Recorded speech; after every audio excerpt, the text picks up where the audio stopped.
Hi guys, welcome back. So this is my Echeveria Luella. It was a regular succulent with a single head, but over the period of time, both of them have started to crest. Ideally, Echeveria Luella is known to crest over the period of time. Out of 10, 8 of them happen to crest. I do have single head Luellas as well, but a lot of times these tend to crest. There is no reason as such. This is just because of the modification of the crown area due to which the leaves start to crest.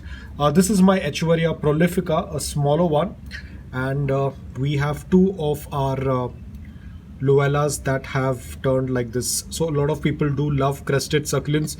So if you are one of them, you can add a Luella in your collection. Most probably, let's say 80% of the time, they do get crested like this.